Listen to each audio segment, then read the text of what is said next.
साड़ी कोई लेना ही नहीं चाहता। मशीन से बनाई हुई साड़ी और हमारी हाथों से बनाई हुई चंदेरी साड़ी कभी एक जैसी नहीं हो सकती। जो साड़ी पहचानते हैं वो बस हमसे ही खरीदते हैं। लेकिन अब और वैसे लोग कितने ही हैं। पिछले 3 दिन में एक भी साड़ी नहीं बिकी। आज तो मोहन को जा रहा हूँ, देखता हूँ क्या होता है।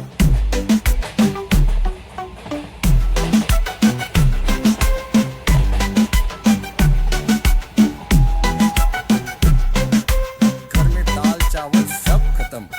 बीवी तो बोली है आज दाल चावल ना लेकर गए तो सबको भूखा रहना होगा। मैं भी तो मोहनपुर के अगले स्टेशन शीतलपुर में जा रहा हूँ। देखते हैं क्या होता है। मेरी भी तेरी तरह ही हालत है, लेकिन वो जो ऊपर वाला है ना, उन्होंने ही पेट दिया है, वही ठीक बंदोबस्त करेंगे। तू कभी भी आस नहीं छोड़ता जग्गू, ये बात तेरी बहुत अच्छी है। वो बात भूल गया, सांस है तो आस है।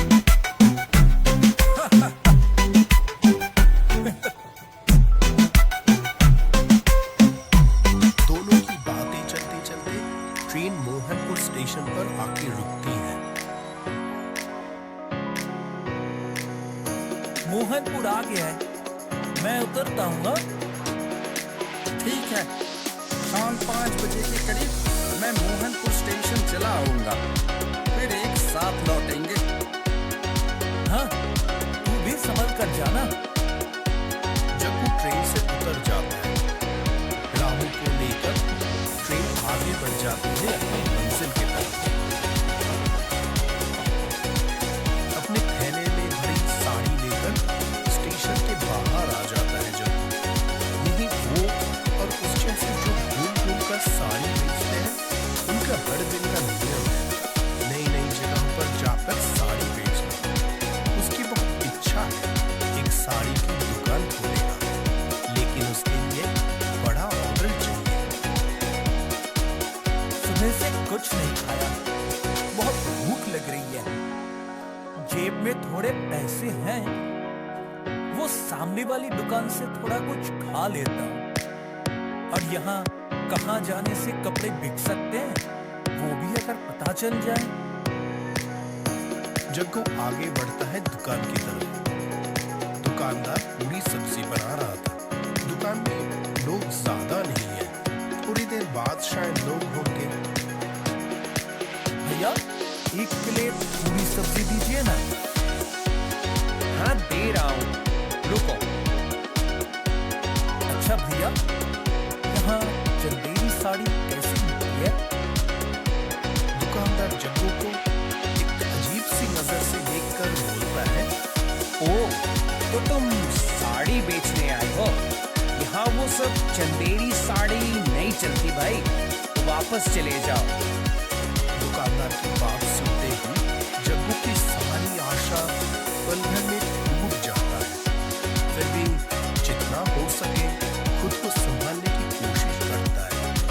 ठीक है, जब आ गया हूँ कोशिश करता हूँ, अगर कुछ होता है। कोशिश करके भी कुछ होगा नहीं, फिर भी देखोगे जब बोल रहे हो, देखो। जग्गू समझ जाता है यहाँ जितना ज्यादा समय रहेगा उसका मनोबल उतना ही कमजोर होगा। गांव का रास्ता किस तरफ है बता सकते हैं?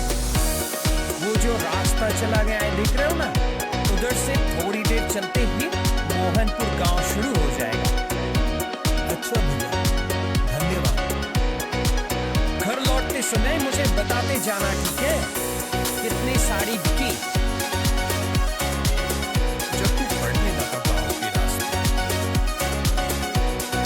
साड़ी ले लो साड़ी, सुंदर सुंदर चंदेरी साड़ी। एक दो लोगों ने देखा जरूर, लेकिन किसी ने खरीदा नहीं। सुबह ढलकर दोपहर, फिर शाम भी होने लगी, लेकिन जग्गू की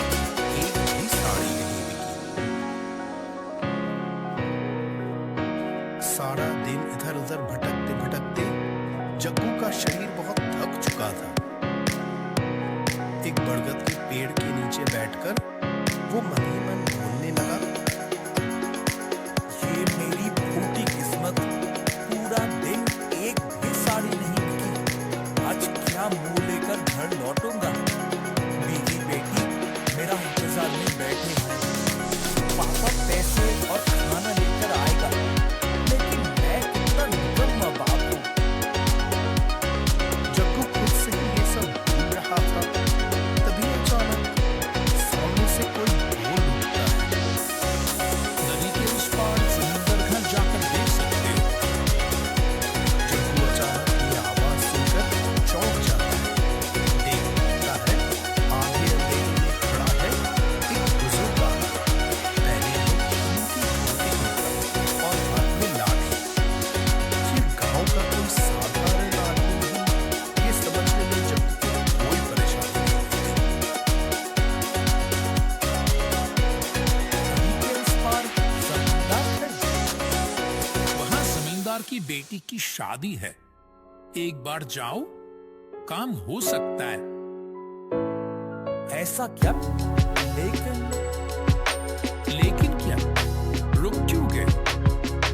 इतनी अच्छी साड़ी रहते मेरी हाथों से बनाई हुई साड़ी क्या लेंगे? हाथ से बनी साड़ी के अंदर एक अलग ही प्यार होता है। वाह, आप ये बात मानते हैं? ये देखकर बहुत अच्छा लगा। लेकिन आप हैं कौन? मैं तुम्हारा शुभचिंतक, यही सोच लो। बहुत बहुत शुक्रिया आपको। वो बता सकेंगे? वो जो रास्ता देख रहे हो, उस रास्ते से थोड़ा चलते ही नदी आएगी एक। नदी के पास ही शमशान, वो पार करते ही जमींदार घर। पर वहां जाने से पहले मुझे एक बार स्टेशन जाना होगा। क्यों? मैंने अपने दोस्त से कहा था मैं शाम तक स्टेशन जाऊंगा। अब मुझे नहीं देखे तो इंतजार और चिंता दोनों करेगा, और उसे भी साथ ले जाऊंगा वहां। अभी फिर स्टेशन जाकर वहां से लौट के नदी पार करके जमींदार घर पहुंचते में तो बहुत देर हो जाएगी। और आसमान की तरफ ध्यान दिया है, मौसम ठीक नहीं है। जग्गू आसमान की तरफ देखता है। सच में काले बादल छाए हुए हैं। फिर भी वो स्टेशन जाने का ही सोचा। वो अनजान आदमी कुछ समय जग्गू की तरफ देखकर बोलता है, तुम बहुत अच्छे इंसान हो।